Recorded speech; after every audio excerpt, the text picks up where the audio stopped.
धरनों पड़नों के लिए हमारे पास वक्त नहीं है। तुम जब डेमोन्स्ट्रेशन करने जाओगे तो मांगोगे क्या?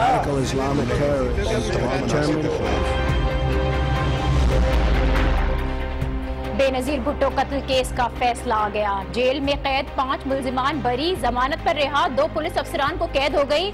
फैसले ने तफ्तीश और तहकीकात को सिफर कर दिया। न साजिश बेनकाब हुई न कातिल, असल कहानी अब भी नामुकम्मल है। कराची में हुकूमती दावे तेज बारिश में बह गए, 12 जानें चली गईं, सड़कें डूब गईं, अवाम बेबस हैं। शहर कायद की नुमाइंदगी के दावेदार पानी में फंसे शहरियों की मदद के लिए कहीं नहीं पहुंचे। और पाकिस्तान से लाख कोशिशों के बावजूद भी पोलियो का मुकम्मल खात्मा नहीं हो पा रहा। अफगानिस्तान से वायरस की आमद बड़ा मसला है। दोनों मुमालिक के ताउन के बगैर पोलियो का खात्मा मुमकिन नहीं।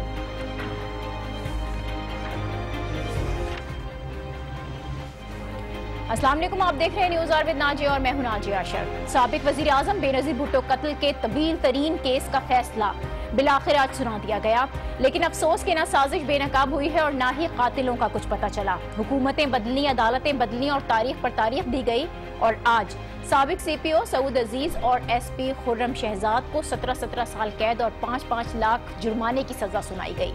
जुर्माना अदा न करने पर दोनों को मजीद 6 माह कैद गुजारना होगी। दोनों को ही फराइज में गफलत बरतने पर यह सजाएं सुनाई गईं। इसके अलावा अदालत ने साबिक सदर परवेज मुशर्रफ को पेश न होने पर इश्तिहारी करार दिया। साथ ही उनकी जायदाद की नीलामी के भी अहकाम दिए गए। लेकिन इस केस में जो सबसे मायूस कुन पहलू है वो ये है कि इस केस की सहूलतकारी के इल्जाम में गिरफ्तार 5 के 5 जो मुल्जिमान थे उनको बरी किया गया। ये 5 मुल्जिमान पिछले कई साल से अडियाला जेल में कैद थे और आज आखिरकार उनकी बेगुनाही साबित हुई है। इस फैसले से मुतालिक उम्मीद तो ये की जा रही थी कि शायद बेनजीर भुट्टो केस की कड़ियां खुलेंगी, सवालों के जवाबात मिलेंगे, लेकिन इस फैसले से कंफ्यूजन मजीद बढ़ी है क्योंकि इसकी तहकीकात फिर सिफर हुई हैं और अब तक इस केस से मुतालिक जो भी शवाहिद सामने आए थे उनका तयन इन्हीं मुल्जिमान की गवाही की बुनियाद पर हुआ था, जिन्हें अदालत ने बेकसूर आज करार दे दिया है। ये 5 मुल्जिमान 2008 में जनवरी और फरवरी के दौरान पकड़े गए थे, जिन्होंने पुलिस के मुताबिक अपने बयान में सारी साजिश की तफसीलात बताई थी। इन्हीं मुल्जिमान ने बताया था कि कत्ल की साजिश बैतुल्ला महसूद ने 7 अफराद के साथ मिलकर तैयार की। खुदकुश हमला करने वाले मुल्जिमान की शनाख्त भी इन्हीं 5 मुल्जिमान की बयान की बुनियाद पर की गई थी, लेकिन चूंकि अब ये 5 मुल्जिमान बेगुनाह निकले हैं, लिहाजा अब उनके बयान की कोई अहमियत ही नहीं रहती है। ऐसे में बेनजीर केस की तहकीकात एक मरतबा फिर वहीं आकर खड़ी हो गई है जहां 27 फरवरी 2007 को खड़ी थी। ये केस फिर से जीरो पर आ गया है। पिछले 9 साल इस केस में क्या कुछ होता रहा, इस पर हमने एक रिपोर्ट तैयार की है, वो देखिए।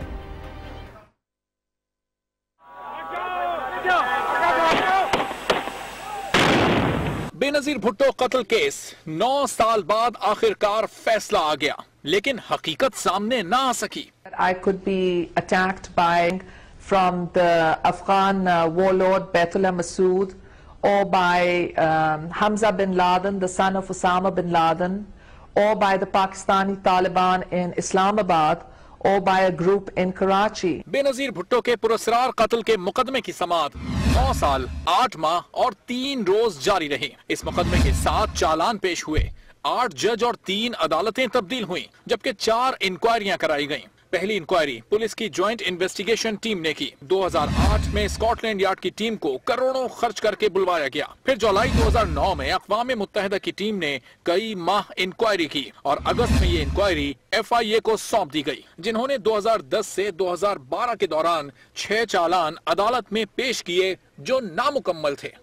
इस मुकदमे में मजमूई तौर पर 15 मुल्जिमान नामजद किए गए। बैतुल्ला महसूद समेत 5 मरकजी मुल्जिमान ड्रोन हमलों और सिक्योरिटी फोर्सेस के साथ झड़पों में मारे गए, जबकि पुलिस ने चालान में परवेज मुशर्रफ, CPO सऊद अजीज और SP खुर्रम शहजाद को भी नामजद किया। पीपल्स पार्टी 8 बरसों में मुख्तलिफ वक्फों के साथ 3 बार इस केस में फरीक बनी और तीनों मरतबा 2-3 पेशियों के बाद मंजर से गायब हो गई। और आज फैसले के दिन भी पीपल्स पार्टी का कोई बड़ा रहनुमा अडियाला जेल के बाहर नजर नहीं आया।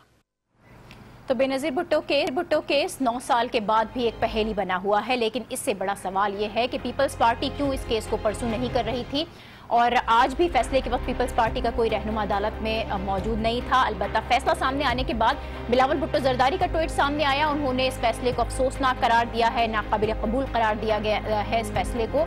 लेकिन इस तमाम अरसे तक, जब तक 9 साल तक ये केस चलता रहा, पीपल्स पार्टी आखिर करती क्या रही और पीपल्स पार्टी का ये जो रिस्पांस सामने आया है ये कैसा है, इस पर हम बात करेंगे। हमें सीनियर सियासतदान सफदर अब्बासी साहब ने ज्वाइन किया है। बहुत शुक्रिया सफदर साहब आपका। तब्दील इंतजार किया गया, बहरहाल आज फैसला तो आया है। 2 पुलिस अफसरान को ड्यूटी में गफलत पर सजा मिली है, मुल्जिमान को बरी कर दिया गया, लेकिन ना ही कातिल सामने आया है और ना ही जो साजिश थी उस पर से पर्दा उठा है। कैसी इन्वेस्टिगेशन है और मुतमईन है आप इस फैसले से? कि हम आज वापस 27 दिसंबर 2007 को पहुंच गए हैं, जहां जिस वक्त ये सवाल था कि ये मोहतरमा बेनज़ीर भुट्टो साहब को कत्ल किसने किया, इसको फाइनेंस किसने किया, इसको प्लान किसने किया, इसको इस पे अमल दरामद करने वाले कौन थे, वो सारे सवाल जो 27 दिसंबर 2007 को थे आज दोबारा उजागर होकर सामने आ गए। इससे कि वो जो कॉन्स्पिरेसी थ्योरी थी जो पहले परवेज़ मुशर्रफ गवर्नमेंट ने या उसके बाद जरदारी गवर्नमेंट ने जो बनाई कॉन्स्पिरेसी थ्योरी, कॉन्स्पिरेसी जो बनाई गई कि जी ये साजिश हुई थी, वो साजिश के तमाम किरदार जो है ना या तो मारे गए या बरी हो गए। तो हम आज फिर दोबारा ये नहीं कह सकते कि जी वो जो सवाल 27 दिसंबर को थे वो आज भी कायम है। और मैं समझता हूँ कि इस सारे अमल के अंदर मुस्तक़िलन जो है ना पिछले 10 साल से हम यही बात पॉइंट आउट करते रहे कि जब पाकिस्तान पीपल्स पार्टी की गवर्नमेंट बनी, गिलानी साहब इक़्तिदार में वज़ीर आज़म बने 31 मार्च 2008 को, तो उस वक्त से जो इन्वेस्टिगेशन के तरीक़ेकार होना चाहिए था वो इख्तियार नहीं किया गया, प्रॉपर इन्वेस्टिगेशन नहीं हुई, पीसफुल इन्वेस्टिगेशन की गई, जिसके नतीजे में आज हम वहीं पे खड़े जहाँ पे हम। सफदर साहब, प्रॉपर इन्वेस्टिगेशन की जो आप बात करेंगे क्यों नहीं की गई? पीपल्स पार्टी इस केस को परसू क्यों नहीं कर सकी? 2008 का जो इलेक्शन था बेनज़ीर भुट्टो के नाम पर जीता गया, फिर बेनज़ीर केस की जो तहकीकात थी उसमें कोई ताबुन नहीं किया गया। पीपल्स पार्टी ने की जो हुकूमत है मुजरिमाना किया गया, संजीदगी और जुर्रत क्यों नहीं दिखाई गई है?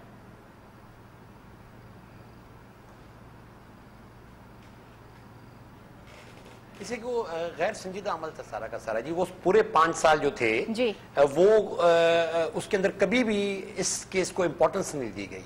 वो जो मुफाहिमाना आप या मुनाफिकाना जो तर्ज अमल रहा उस वक्त की हुकूमत का, उसके अंदर उनको कोई इस बात से कंसर्न ही नहीं था कि जी मोहतरमा की इन्वेस्टिगेशन का क्या होता है। उनका तो सिर्फ सारी पूरी की पूरी जो उनकी, और आज जिसको क्रेडिट भी ली जाती है कि जी हमने 5 साल हुकूमत कर ली, लेकिन उस 5 साल की हुकूमत के अंदर आपने मोहतरमा बेनज़ीर भुट्टो साहब के इतने बड़े सानिया को न कोई वक़्त दी, न उसको जो ना आपने कोई इंपॉर्टेंस देने की कोशिश की, और जिस तरह आपने जो लफ्ज़ इस्तेमाल किया कि मुजरमाना, में आज हम वहीं पे पहुंचे हैं कि वो जो किसने मोहतरमा का कत्ल किया, किसने प्लान किया, किसने उसको फाइनेंस किया, आज भी उसके बारे में कुछ नहीं। और जिस तरह आपने कहा कि ये जो 2 जो पुलिस के जो ऑफिसर्स हैं जिनको सजा मिली है वो भी सिर्फ गफलत बरतने के ऊपर, नेग्लिजेंस ऑफ ड्यूटी जिसको आप कह लें।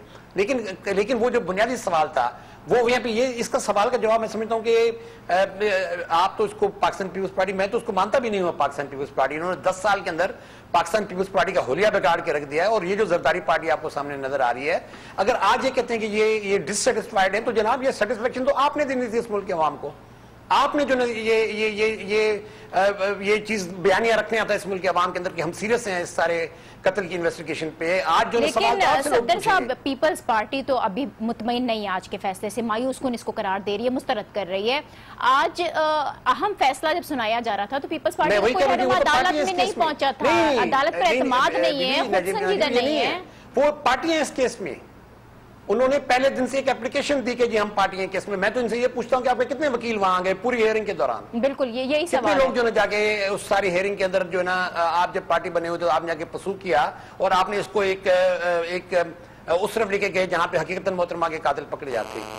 तो आप इस केस के अंदर पार्टी थे, तो अगर आप पार्टी थे तो आपको जाना चाहिए था उसके अंदर। आप कितनी दफा गए, आपने कितनी दफा जाके सवाल पूछे किसी फिटनेस से अपने बारे में? तो मैं आज यही कह सकता हूँ कि मैं तो इस केस का गवाह भी नहीं हूँ, नाहिद खान साहब इस केस की गवाह भी नहीं, मखदूम इनफीन साहब अल्लाह उनको जन्नत नसीब करे, वो इस केस के गवाह भी नहीं थे। हमें तो इस तरफ इतना भी हमें उन्होंने दरखोर इतना नहीं समझा कि हमसे कोई गवाही ले लेते, हमें कोर्ट में खड़ा कर देते कि जी आप कोई बात करना चाहते तो आप कर लें। मेरी जो ये जो आज वो कहते हैं कि जी हम डिससेटिस्फाइड है, तो ये डिससेटिस्फैक्शन की वजह से एक और अहम पहलू इस केस का ये कि जिन मुल्जिमान को गिरफ्तार किया गया, 9 साल तक रखा गया उनको अंदर, फिर उनको बरी कर दिया गया, तो ये केस पुलिस और FIA के लिए भी शर्मिंदगी है। आज का फैसला तो ये साबित कर रहा है कि हमारी जितनी प्रोसिक्यूशन हुई थी, इन्वेस्टिगेशन एजेंसीज जो काम कर रही थी वो नाकाम हुई हैं, क्योंकि आखिर में 9 साल की इन्वेस्टिगेशन के बाद आकर पता चलता है कि कुछ भी नहीं है, कोई कातिल नहीं सामने आ सके। नहीं है जी, हमारा पूरा का पूरा जो हमारा क्रिमिनल जुडिशियल सिस्टम है वो धड़ाम से गिर चुका है। आप आज किसी भी ATC के कितने फैसले हैं जो कि हाई कोर्ट्स के अंदर या सुप्रीम कोर्ट के अंदर सस्टेन होते हैं जाके, आप अक्सरियत जो ATCs के जो केसेस हैं जो जहां पे जो सजाएं दी भी गई जी, वो स्ट्राइक डाउन हो जाते हैं हाई कोर्ट में और सुप्रीम कोर्ट में। और मोहतरमा का ये केस तो ATC के लेवल पे ही जो है स्ट्राइक डाउन हो गया। तो ये तो बहुत बड़ी एक सीरियस फ्लॉ है पाकिस्तान के क्रिमिनल जुडिशियल सिस्टम की, जहां हम न प्रॉपर्ली इन्वेस्टिगेट कर पा रहे हैं, न हम प्रॉपर्ली प्रोसिक्यूट कर पा रहे हैं। ये तो एक इतना बड़ा सबक है हमारे सबके लिए आने वाले दिनों के लिए कि ये हमने अपने, क्या हम इस बात के लिए तैयार हैं कि हम अपने क्रिमिनल जुडिशियल सिस्टम को उस पर इन्वेस्ट करें कुछ, क्योंकि अगर ये जो दहशतगर्दी को अगर आपने खत्म करना है तो आपने अपने क्रिमिनल जुडिशियल सिस्टम पे इन्वेस्ट करना होगा, आपने बेहतर इन्वेस्टिगेटर्स लाने होंगे, आपने बेहतर प्रोसिक्यूटर्स लाने होंगे। तो मैं माफी चाहता हूँ, आज मैं बहुत ही दिल मेरा खराब भी है, हो सकता है मैं थोड़ा सा जज्बाती भी हो गया हूँ, लेकिन आज हम वापस 27 दिसंबर 2000 क्योंकि आज अहम दिन था, अहम फैसला था, ये मायूसी जो नजर आ रही है ये इस फैसले के बाद ही हुई है। अब आज के इस फैसले के बाद केस की जो तहकीकात हैं वो तो फिर जीरो पर गई हैं सफदर साहब। अब हम वापस वहीं पर खड़े हो गए, जिस तरह से आप कह रहे हैं कि 27 दिसंबर 2007 को हम वहां पर खड़े हुए थे, ये कत्ल फिर से एक पहली बना है, क्या ये पहली कभी सुलझ सकेगी ये केस? कभी मैंने केस को तो काफी स्टडी किया है, मैंने काफी सारी उनकी डॉक्यूमेंट्स मेरे हाथ में भी, लेकिन मैं अभी तक इसके ऊपर प्रॉपर नेचुरली मैं सिर्फ टीवी पे जो सुनी है चीजें वही सामने आ रही हैं। मैं इसके जो जजमेंट आएगी उसको पूरा पढ़ के इंशाल्लाह सहरा से इस पे तबसरा करेंगे। और मेरा ईमान है मोहतरमा बेनजीर भुट्टो साहब आगे कातिल नहीं चुप सकते, ये मेरा ईमान है। मैं इसमें बिलीव करता हूँ कि एक दिन वक्त आएगा कि जमीन फटेगी और आसमान बोलेगा कि मोहतरमा बेनजीर। ठीक है, बहुत शुक्रिया सफदर अब्बासी साहब, सीनियर सियासतदान। हमारे बहुत ही मायूसी का इजहार कर रहे थे दुखे हुए दिल के साथ। पीपल्स पार्टी भी मुतमईन नहीं आज के इस फैसले से, उसको भी मुस्तरद कर रही है, लेकिन अफसोस की बात यह है कि पिछले 9 साल में अगर ताबून कर लिया जाता तहकीकात में, इस केस को परसू किया जाता तो शायद आज रिजल्ट कुछ मुख्तलिफ नजर आता। हम एक ब्रेक लेते हैं और इस ब्रेक के बाद कराची में बारिश से जो तबाही फैली उस पर बात होगी। देखते रहिए news hour with Nazia. Welcome back. Karachi का इंफ्रास्ट्रक्चर किस हद तक खराब है, हमारी इंतजामिया यहाँ किस हद तक बेबस है, इसका अंदाजा आज यहाँ होने वाली बारिश से लगाया जा सकता है। कल रात से मुसलसल कई घंटे बारिश होती रही है और सड़कों से इंतजामिया पूरा वक्त गायब रही। यहाँ तक कि गुजर नाले में तुगयानी आई, थड्डो डैम में शगाफ पड़ गया है, जिससे अब सादी टाउन में पानी दाखिल हो गया। लोग डूब गए हैं, छतों पर पनाह लेने पर मजबूर हुए हैं, लेकिन इंतजामिया की जानिब से कोई मदद नहीं पहुंची है। आखिरकार पाक फौज अपनी मशीनरी के साथ लोगों की मदद को आई है। आज सुबह से शहर में सूरत हाल है क्या, इस पर हम आपको एक तफसीली रिपोर्ट दिखाते हैं। सड़कें, बहती गाड़ियां और बेबस आवाम, ये मनाजिर कराची के हैं, जहां बारिश के बाद हर तरफ पानी पानी हो गया। लेकिन ये बर्बादी, ये तबाही अचानक नहीं हुई। कई रोज से महकमा मौसमियात बता रहा था, मीडिया चीख रहा था और तूफानी बारिश अपनी ये झलक मुंबई में पहले ही दिखा चुकी थी। इसके बावजूद सिंध की सूबाई हुकूमत और बल्दियाती इदारों ने रोशनियों के शहर को डुबो दिया। कराची वालों की जिंदगी मफलूज होकर रह गई, लोग घरों में महसूर हो गए। यहाँ का मेयर नहीं आ रहा है, यहाँ का जो है वजीर आला नहीं आ रहा है, यहाँ पे कोई नहीं देखने आ रहा है। लोग डूब गए, मकानी करके छतों पे चले गए, लोग इलाकों से निकल गए। भी हम लोगों ने फैमिलियों को अपने छतों पे बिल्डिंग की पहुंचाया है। पूरा ना गुजर नाले के एरिया में पूरी नदी बाहर आ चुकी है, FC एरिया में पूरा FC एरिया पूरा डूब चुका है पूरी तरीके से। वो इंतजामिया जो बारिश से पहले शहर भर की गलियों नदी नालों से कचरा ना उठा सकी, वो बारिश के बाद सड़कों पर भरने वाला पानी भी ना निकाल सकी। और तो और बिजली बंद हो गई, पीने का पानी नहीं रहा, आवाम काम पर ना जा सके। इस तमाम तर सूरत हाल में कराची पर अपना हक जताने वाली सियासी जमातें कहीं दिखाई नहीं दी। 1 करोड़ 49 लाख आवाम को बेआरो मददगार छोड़ दिया गया। ये है कराची वालों की हालत। महकमा मौसमियात ने इन बारिशों की इत्तला पहले से दे रखी थी, लेकिन इसके बावजूद भी इस बारिश ने इंतजामिया को बेबस किया। 12 अफराद की जान गई है और कराची में जिंदगी बिल्कुल मफलूज होकर रह गई। स्कूल कॉलेजेस बंद कर दिए गए, लोग अपने दफातर नहीं जा सके हैं। पब्लिक ट्रांसपोर्ट, बड़े बड़े ट्रक गढ़ों में धंसे हुए नजर आए। और इस तमाम तर सूरत हाल में वो तमाम स्टेक होल्डर्स जो कराची के नुमाइंदा होने के दावे करते हैं, कराची को ओन करते हैं, मेयर हो, डिप्टी मेयर हो, सिंध हुकूमत हो, कोई कहीं सड़कों पर नजर नहीं आया। ये सब क्या है और क्यों हम इन बारिशों से निपटने का कोई इंतजाम नहीं कर पाए, क्यों इकदाम नहीं उठाए गए, इस पर हम तफसीली बात करेंगे। लेकिन पहले थड्डो डैम की बात करता पड़ा है और हमारे नुमाइंदे सऊद बिन मुर्तजा वहां पर है। सऊद, कराची सुपर हाईवे के करीब ये जो थड्डो डैम है, इसमें शगाफ पड़ने के बाद ये पानी का रेला आगे की जानिब निकल रहा है, कौन कौन से इलाकों को मुतासिर कर सकता है? जी बिल्कुल, सुपर हाईवे गडाफ टाउन के करीब ये बताया जा रहा है कि थड्डो डैम में शगाफ पड़ा है बारिशों के बाद। लेकिन इससे एक जानिब ये भी कहा जा रहा है कि जो मलीर नदी में जो डैम 2 है उसमें भी शगाफ पड़ा है और ये सारा पानी उसके बाद से जो है super highway, main super highway और उसके अतराफ के इलाके जिसमें सादिक टाउन बताया जा रहा है और उसके जो दीगर कॉलोनी है वहां पर जो है भरना और जमा होना जो है शुरू हो गया है। मेन सुपर हाईवे पर जो गाड़ियां हैं वो इस पानी की वजह से स्लिप हुई हैं। 4 गाड़ियां जो है किनारों पे उल्टी भी है, जिसको रेंजर्स और पुलिस की मदद से जो है निकालने की कोशिश की जा रही है। रेंजर्स और पुलिस सिर्फ जो है सड़कों पर मौजूद है, जबकि जो ट्रैफिक है उसकी रवानी को भी जो है आहिस्ता आहिस्ता बहाल रखने की कोशिश की जा रही है ताकि किसी किस्म का कोई हादसा जो है रोनुमा ना हो सके। जबकि कहा जा रहा है कि पाक फौज, इसके अलावा पाक फजाई और पाक बहरिया, तीनों अफवाज की जानिब से ये कहा गया है कि कराची के शहरियों की मदद के लिए जो है हेलीकॉप्टर्स और कश्तियों और जो पाक फौज की जो भारी मशीन है उसको इस्तेमाल करके जो है तमाम जिस तरह से आप ये बता रहे हैं कि सुपर हाईवे तक पानी का ये रेला पहुंच रहा है, तो वहां पर मवेशी मंडी भी है और इस वक्त ईद बिल्कुल सर पर है। मवेशी मंडी का क्या अहवाल है? व्यापारी किस कदर परेशान है वहां पर? जी बिल्कुल, देखिए बारिश जब शुरू हुई थी तब से ही व्यापारी बहुत ज्यादा परेशान थे और आज सुबह से ही काफी जो व्यापारी थे जो खासतौर पे जो वो जानवर जो टेंटों में लाए जाते थे उनको यहाँ से मुंतकिली का जो सिलसिला था वो सुबह ही शुरू हो गया था। न सिर्फ मंडी बल्कि पूरा सुपर हाईवे जो है डूबा हुआ जो है नजर आता है और बहुत ज्यादा पानी जो है पूरे सुपर हाईवे पर जो है देखने को नजर आता है और पूरी जो है ट्रैफिक भी जाम है और उसके साथ साथ न सिर्फ ट्रैफिक जाम बल्कि गाड़ियां यहाँ पे उल्टी भी हुई हैं। बहुत शुक्रिया सऊद बिन मुर्तजा, हमें आगाह कर रहे थे थड्डो डैम में पड़ना, उसके बाद पानी सुपर हाईवे तक पहुंचा है और सुपर हाईवे के करीब मवेशी मंडी, वहां पर व्यापारी बहुत ज्यादा परेशान है। तो इस वक्त ये जो ओवरऑल सूरत हाल बन रही है पूरे शहर में, क्या सूरत हाल है इस पर बात करेंगे। नुमाइंदा खुसूसी एहसन अब्बासी भी हमारे साथ मौजूद है। एहसन, थड्डो डैम का तो यह हाल है कि वहां पर शगाफ पड़ चुका है, पानी बढ़ रहा है आहिस्ता आहिस्ता। बारिश के बाद कराची के जो दीगर इलाके हैं वहां पर भी पानी जमा हुआ था, सड़कें डूबी हुई थी, नशेबी इलाकों में जाकर पानी खड़ा हो गया, लोगों के घरों में दाखिल हुआ। निकासी आपके लिए इंतजामात आपको क्या नजर आ रहे हैं? इमदादी काम जारी है शहर में? जी बिल्कुल, आज तकरीबन सुबह 6:30 बजे जब बारिश का सिलसिला शुरू हुआ तेज हवाओं के साथ, तो शहर भर में जो है 1.5 घंटे मुसलसल बारिश हुई है, जिसके बाइस जो है कई मकामात पर जो है वो रेले बारिश के बाइस जो पैदा हुए हैं। सड़कों पर सीवरेज का निज़ाम ना होने के बाइस जो है घरों में पानी दाखिल हुआ है, उसका शिकार हुए हैं शहरी और वो सिलसिला जो है वो दोपहर तक जारी रहा, जिसके बाइस शहर भर में जो है तमाम टाउन्स के रिहायशी जो है वो परेशान नजर आए। बल्दियाती इदारों की जानिब से और मेयर कराची की जानिब से एक दूसरे पे इल्जाम तराशी नजर आती रही। मशीनरी जो है वो मांगते हुए तो नजर आए लेकिन मशीनरी काम करती हुई कहीं नजर नहीं। आवाम का कोई पुरसाने हाल नहीं था।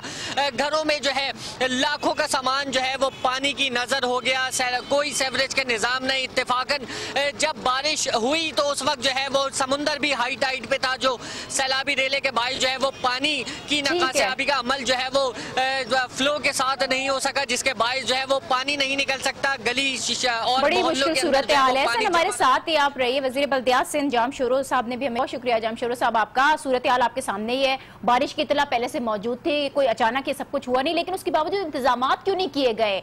क्या शहर को सिंध हुकूमत और मेयर के दरमियान जो इख्तलाफात हैं उसकी भेंट चढ़ाया जा रहा है? उनके ऊपर मेजर ड्राइव करके गुजर नाले से 13,000 इंक्रोचमेंट हटाई। जिस तरह से गुजर नाला पानी डिस्ट्रिक्ट सेंट्रल का पूरा गुजर नाला उठाता है, महमूदाबाद नाला डिस्ट्रिक्ट ईस्ट का पानी उठाता है उसके ऊपर, और कलरी पिक्चर नाला हमारा old city area district south का पानी लेके समुद्र में जाता है। इसके ऊपर काम किया गया और 40 साल में कभी इतनी बड़ी एक्सरसाइज नहीं हुई, इतनी बड़ी इंक्रोचमेंट इतने बड़े नालों से हटा के। ये इसी वजह से किया गया कि जो पानी हमारे नालों के थ्रू कराची का जाता है बाई ग्रेविटी, उसको बेहतर बनाया जा सके। तो तो यकीनन फोरकास्ट तो अभी हुई है, 1 साल पहले से गवर्नमेंट ने ये एक्सरसाइज शुरू की थी और यकीनन मीडिया ने उसको कवर भी किया, क्योंकि बहुत सारे स्ट्रक्चर जब गिरे तो यकीनन मीडिया की अट्रैक्शन भी उस तरफ हुई। तो इस वक्त भी हम सेंट्रल डिस्ट्रिक्ट के मुख्तलिफ रोडों के ऊपर विजिट कर रहे हैं और वो नाले जो अभी जो हम गुजर नाले में कैसे प्याला से गुजरे हैं, तो गुजर नाला 100% पानी उठा रहा है, जिसकी वजह से पानी जैसे केडी चौरंगी 2 घंटे पहले डूबी हुई थी पूरी, लेकिन इस वक्त क्लियर हो चुकी है कि उसी वजह से क्लियर हुई है कि वहाँ जो 1 किलोमीटर दूर गुजर नाला है वो पानी उठा रहा है। तो इस वजह से जहाँ बारिश होती है तो वहाँ पे पानी जब खड़ा होता है तो कराची का पानी। ठीक है जामशेरो साहब, आपने जो बात की उसमें 3 पॉइंट्स हैं। आपने कहा कि 40 साल से इतना काम नहीं हुआ, जितना हुआ तो 40 साल में कराची डूबा। दूसरा आपने कहा कि 1 साल से काम कर रहे हैं, सारे नालों की सफाइयां हो रही हैं, तो फिर जिम्मेदार कौन है इस सारी सूरत हाल का? फिर आप ये कह रहे हैं कि हर जगह पर मौजूद है, अगर मौजूद है तो पानी की फुटेजेस आ रही हैं, आप लोगों की फुटेजेस क्यों नहीं आ रही? कोई हिकमत अमली बनाई है इस सूरत हाल से निकालने के लिए कराची को? देखिए मैं यही कह रहा हूँ कि एक्सरसाइज जो है कराची में मोगा नाले के ऊपर इसी वजह से की गई कि कराची में कभी भी बारिशें हो तो ये नाले पानी उठाएं। गुजर नाला 200 फीट का था, वो 4 फीट का रह गया था, अब उसको हमने 13,000 स्ट्रक्चर गिरा के उसको 80 फीट का किया है। महमूदाबाद नाले के ऊपर कोई 8,000 स्ट्रक्चर हटा के हमने महमूदाबाद नाला, मंजूर कॉलोनी नाला क्लियर इस वजह से किया, शायद से पूरा इसकी वजह से डूब जाता था हमारा, तो वो अभी क्लियर करके हमने वो भी पानी उठा रहा है। कल पिक्चर नाला जो स्पेंसर हॉस्पिटल डूब जाता था उसको क्लियर किया है। आज हम आप स्पेंसर हॉस्पिटल के पास पिक्चर नाले पे जाएंगे तो हम ये सारे एक्सरसाइज इसी वजह से की गई है 10 साल पहले, कि गवर्नमेंट को ये था कि ये नाले जो क्लोज हो चुके हैं, जो माजी गवर्नमेंट ने इसके ऊपर ध्यान नहीं दिया, उसकी वजह से ही हमने ये इनक्रोचमेंट ड्राइव की और ड्राइव की वजह से ही ये नाले पानी उठा रहे हैं, जिसकी सारी 2 दिन से बारिश हो रही है। लेकिन आप देख रहे हैं वहाँ पे 2 घंटे पहले पानी जमा था। साहब अगर 1 साल से काम हो रहा था तो शहर में इस कदर पानी नहीं भरना चाहिए था। बहरहाल कराची पाकिस्तान का सबसे बड़ा शहर है, लेकिन इस शहर के मसाइल भी उतने ही बड़े हैं। सिक्योरिटी इदारे यहाँ पर हम दुश्मनों को तो साफ कर रहे हैं, लेकिन बारिश का पानी निकालने और सफाई के काम में भी वही पेश नजर आएंगे तो फिर सिंध हुकूमत का काम क्या रह जाता है? सिर्फ प्लानिंग करना या सिर्फ ये बात करना कि हम ये काम कर रहे थे, करते हुए नजर क्यों नहीं आते? देखिए मैं यही अर्ज कर रहा हूँ कि माजी में 40 सालों में इतना नालों के ऊपर इंक्रोचमेंट नहीं हटाई गई, डीजल नहीं किया गया जितना पिछले 1.5 साल से हमने उनके ऊपर ध्यान दिया है, एक्सरसाइज की है। इसी वजह से की गई है कि ये पानी जो स्ट्रॉन्ग वाटर ड्रेन्स के ऊपर कच्ची आबादियां बन गई थी, इंक्रोचमेंट हो चुकी थी, उसको क्लियर कर सके। ठीक है, तो क्या हुकूमत सिंध की बेबसी के बाइस फौज को आना पड़ा है? जो निकासी आपका निजाम है वो बेहतर नहीं है तो अब फौज आकर ये काम करेगी? देखिए अभी ऐसी कोई भी सूरत हाल नहीं है। कराची के रोडों से पानी निकला है, कुछ रोड मोटरेबल रोड हैं, हमारे मेन रोड मोटरेबल हैं और नाले पानी उठा रहे हैं, और बारिश अगर 1-2 घंटे रुक जाती है तो ये रोड इंशाल्लाह क्लियर हो जाएगा। ठीक है, बहुत शुक्रिया वज़ीर बल्दियात जामशोरो साहब हमारे हम कह रहे थे कि पिछले 1 साल से बहुत काम हुआ है, नालों की सफाइयां हुई हैं, लेकिन उसके बावजूद कराची शहर का यह हाल है। एहसन अब्बासी के पास एक मिनट और फिर चलेंगे। एहसन अब्बासी, आपने भी सुना वज़ीर बल्दियात जामशोरो को, वो ये कह रहे हैं पहले के मुकाबले में हुकूमत ने बड़ी बेहतर प्लानिंग की है, शहर में सूरत हाल काबू में है। वज़ीर बल्दियात तो ये कह रहे हैं लेकिन गुजर नाले समेत जो शहर में नालों की सफाई का काम था, क्या काफी हद तक किया गया है? शहर में कोई खतरनाक सूरत हाल नहीं है? जी बिल्कुल, देखिए शहर कराची जो है वो 70% रेवेन्यू जनरेट करता है। सबसे ज्यादा शहरी जो है वो यहाँ पर जिंदगी गुजार रहे हैं। एक बहुत बड़ा शहर है, तो यहाँ पर सिर्फ तालियां नहीं बजाई जा सकती, यहाँ पर हिकमत अमली तो तैयार की जाती है लेकिन उस पर इम्प्लीमेंट होता हुआ नजर नहीं आया। वजीर बल्दियात जाम खान शोरो जो है वो बिल्कुल सही कहते हैं कि वो रात से सड़कों पर नजर आए, लेकिन बगैर मशीनरी के कोई काम होता हुआ जो है वो शहर में नजर नहीं आया। 50 करोड़ के दावे करते रहे कि मेयर कराची को 50 करोड़ रुपए दिए गए हैं, लेकिन मशीन भी नहीं है, पैसों से कोई काम जो है वो नहीं होता हुआ नजर आया। बारिश हो गई और उसके बाद यही हुआ कि सिर्फ शहरी जो है वो मातम करते हुए नजर आए। कोई सेवरेज का निजाम नहीं, कोई नकासी आब का निजाम नहीं, सिर्फ दौरों से अगर हल निकल रहा होता तो आज शहरी परेशान नहीं होते इस बारिश में, जो कि अभी भी मेट ऑफिस के मुताबिक महकमा मौसमियात ने जो पेशन गोई की है, कल जुम्मे के रोज तक जो है ये मूसलाधार बारिश की पेशन गोई है। अगर ऐसे ही सिलसिला चलता रहा तो मजीद लाखों के नुकसान का शहरियों का जो है वो खदशा है। जी बहुत शुक्रिया एहसन अब्बासी, सूरत हाल से हमें आगाह कर रहे थे। पूरे शहर में जो पानी भरा हुआ था, मजीद मूसलाधार बारिश होती है तो कराची के शहरियों को और मुश्किलात का सामना करना पड़ेगा। इसी के साथ आज के इस प्रोग्राम से मुझे दीजिए इजाजत, कल आपसे फिर मुलाकात होगी। अल्लाह हाफिज। करने पड़ने के लिए हमारे पास वक्त नहीं है। तुम जब डेमोन्स्ट्रेशन करने जाओगे तो मांगोगे क्या?